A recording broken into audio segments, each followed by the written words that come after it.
நான் கார்ப்பரேட்டில் ஒர்க் பண்ணுறேன். எனக்கு, எங்கள் ஃபேமிலிக்கு, எங்கள் அப்பா அம்மாவுக்கு எல்லாத்துக்குமே குரூப் இன்சூரன்ஸில் கவரேஜ் இருக்குது. ஸோ இன்கேஸ் நான் ரிசைன் பண்ணிட்டேன்னா இதை எப்படி ஹேண்டில் பண்ணுறது அப்படிங்கிற கொஷின் நிறைய பேத்துக்கு இருக்கு.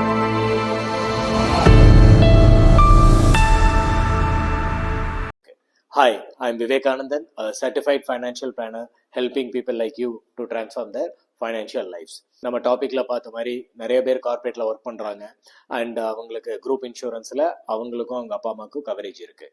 Very good. But one point of time நீங்கள் ரிசைன் பண்ணுறீங்க அப்படிங்கிற பட்சத்தில் இந்த கவரேஜ் என்ன ஆகும்?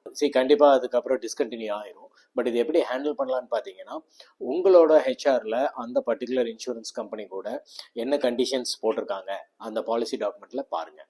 பிகாஸ் தேர் ஆர் சான்சஸ் நீங்கள் இண்டிவிஜுவலாக கார்பரேட் குரூப் இன்சூரன்ஸ் வச்சுருந்தாலும் அந்த குரூப் இன்சூரன்ஸ்லேருந்து அந்த கம்பெனிக்கு ஒரு என்ஓசி கொடுத்து லெட்டர் வாங்கி நீங்கள் அதைவே இண்டிவிஜுவலாக with the continuity of the பெனிஃபிட்டை கன்வெர்ட் பண்ணுறதுக்கான ஆப்ஷன்ஸ் சில கம்பெனிஸில் இருக்குது.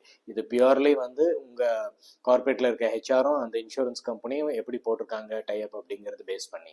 அப்படி இருந்ததுன்னா தயவுசெய்து நீங்கள் அங்கேயே குரூப் இன்சூரன்ஸை ரிசைன் பண்ணுறதுக்கு முன்னாடி நீங்கள் உங்களோட பார்ட் ஆஃப் த பாலிசியை அந்த கம்பெனிலேயே நீங்கள் இண்டிவிஜுவல் பிளானாக கன்வெர்ட் பண்ணி கவரேஜை கண்டினியூ பண்ணிக்கலாம். Options are there. உங்களுக்கும் இருக்குது, பேரண்ட்ஸ்க்கும் இருக்குது. பட் அது கண்டிஷன்ஸ் செக் பண்ணணும்.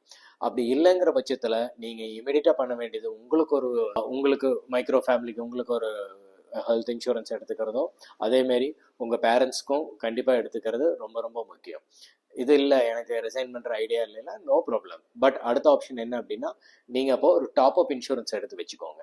ஸோ அப்போ டாப் அப் இன்சூரன்ஸு நீங்கள் ஒரு 3 years கிளைம் இல்லை அப்படிங்கிற பட்சத்தில் நாளைக்கு இந்த மாதிரி ரிசைன் பண்ணிங்கன்னா டாப் அப் இன்சூரன்ஸை நீங்கள் இண்டிவிஜுவல் இன்சூரன்ஸாக கன்வெர்ட் பண்ணி டைரெக்டாக கண்டினியூட்டியோட நீங்கள் கிளைம் வெயிட்டிங் பீரியட் இல்லாமல் பார்த்துக்கலாம். ஸோ இந்த மாதிரி நிறைய ஆப்ஷன்ஸ் இருக்குது. ஸோ இதெல்லாமே நீங்கள் வெல் இன் அட்வான்ஸ் பிளான் பண்ணிட்டீங்கன்னா உங்கள் ஃபியூச்சருக்கு ரொம்ப ரொம்ப யூஸ்ஃபுல்லாக இருக்கும். For more details on any of your financial queries, reach VB Abundance. We are there to guide you. Thank you.